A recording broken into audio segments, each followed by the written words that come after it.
Hello, and welcome to The Last Day. Now, you might be saying, wait, you did all your recommendations for all 5 films. What could possibly be left? Well, I've decided to do a recommendation for all the films. What I mean is, if you like Casablanca, Double Indemnity, Some Like It Hot, The Searchers, and Singing in the Rain, then you'll like Limelight from 1952. Charlie Chaplin plays a retired clown who saves a ballerina, played by Claire Bloom, from committing suicide. She explains that her career has failed and that there's nothing left to live for. Chaplin nurses her back to help and helps her change her mind. From there, they go on to try and recapture their stage careers, with many bumps along the way. This is Charlie Chaplin's swan song and is often considered his last masterpiece. Not only do I agree with that statement, but I think this is his best film by far. Why? Because he perfects everything he was so good at in his previous films. He flawlessly balances comedy and drama throughout the entire thing. Although Chaplin was quite a bit older and couldn't do as much slapstick as he used to, you can see his creative mind at work and how he comes up with clever ways to keep his old style alive. The comedic highlight, and what I think most people know this film for, is a stage act with Charlie Chaplin and Buster Keaton. This is the only time they performed alongside each other, and it's everything you could hope for. This pairing alone makes the film worth viewing. If you're a fan of silent comedy, then this scene is like the holy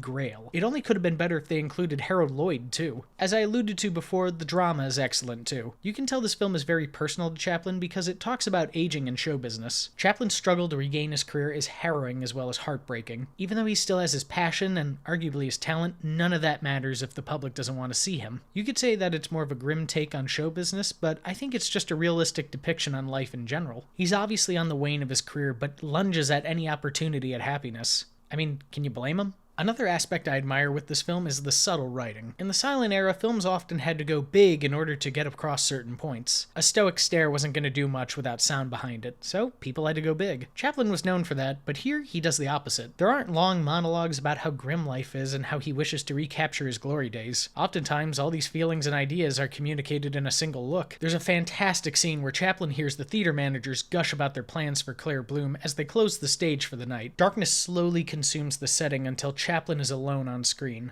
All his fears and insecurities come rushing back in one captivating expression. This grounded approach is not what Chaplin was usually known for, but it's amazing to see him pull it off so well. It tugs at my heartstrings every time I see it. Not only that, but this shot enhances his performance with how gorgeous it is. There are many beautiful shots like this littered throughout the film. That's a staple of Chaplin films I think most people don't recognize. He's so brilliant with his comedic gags and staging that it's easy to miss some breathtaking compositions and lighting. I think some of the most powerful images Chaplin ever shot are in this film. Some of these have never left my memory, and I'm happy to revisit them every time I put this film on. Like most Chaplin films, there's a romance, and it's very well done. Claire Bloom and Charlie Chaplin share a chemistry that's almost contagious. Seeing these two open up with each other and goof around is enough to make the film worth watching in itself. It's a relationship unlike anything we've seen in Chaplin's previous work. For Chaplin, she's younger, more attractive, and reminds him of his golden days as a performer. And for Bloom, Chaplin is more mature, inspirational, and gives her a sense of emotional security that she's been missing all her life. But all these attractions are also the greatest flaws in their relationship. This film never feels self-indulgent for Chaplin. His age is apparent and is brought up often. Since Chaplin is older and has more life experience, he realizes that this relationship won't work out, but he still has this unfounded hope. It's not just Chaplin who's holding on, it's Bloom too. There's a part where Bloom meets a young composer, played by Sidney Chaplin, Charlie Chaplin's real-life son. And you expect, uh-oh, here comes the love triangle. Kinda weird that it's his son, but whatever. But no, she doesn't fall for him at first. She feels guilty about having this attraction and finds herself yearning for Charlie. Bloom's torn psyche is what made me realize what an outstanding actress Claire Bloom was. And although I don't think she's ever topped her performance in this, I'm still happy to have discovered such a great actress from this film. The performances all around are incredible. Norman Lloyd is in this, and although he has barely any screen time, he leaves a big mark. I actually had a chance to write Mr. Lloyd a letter and tell him how much I enjoyed this film. Another overlooked aspect is the music. Charlie Chaplin was a very talented composer who wrote music for many of his films, and this has the loveliest score. In fact, the score was so good that Chaplin won an Oscar for it. It was the only competitive Oscar Charlie Chaplin ever won. Actually, the film was made in 1952, but won Best Original Dramatic Score in 1973. That's the same year The Godfather won Best Picture. This is because in order to qualify for the Academy Awards, you have to have had a theatrical release in the Los Angeles area. Well, the film didn't get released in Los Angeles, Angeles until 1972, so it was finally able to qualify. I'm glad the film got some recognition because the film didn't do as well as Chaplin thought it would. Not to say it was a failure, but it wasn't as big as a hit as, say, The Great Dictator or City Lights. This is a film that only hardcore Chaplin fans know about, which is a shame because, like I said before, I think this is his best work. It has everything you could ever want in a Charlie Chaplin film, and honestly, it's a perfect film for any classic movie lover. It has a romance as heart-tugging as Casablanca, a looming dread shrouding the main character's mind like in Double Indemnity, clever comedy like in Some Like It Hot, gorgeous shots on par with The Searchers, and fantastic melodies that'll rattle in your head for hours like Singing in the Rain. This film is the ultimate film recommendation for any movie lover. So if you want to start somewhere with these recommendations, I think you should start with Limelight. I can't think of a better film to start with.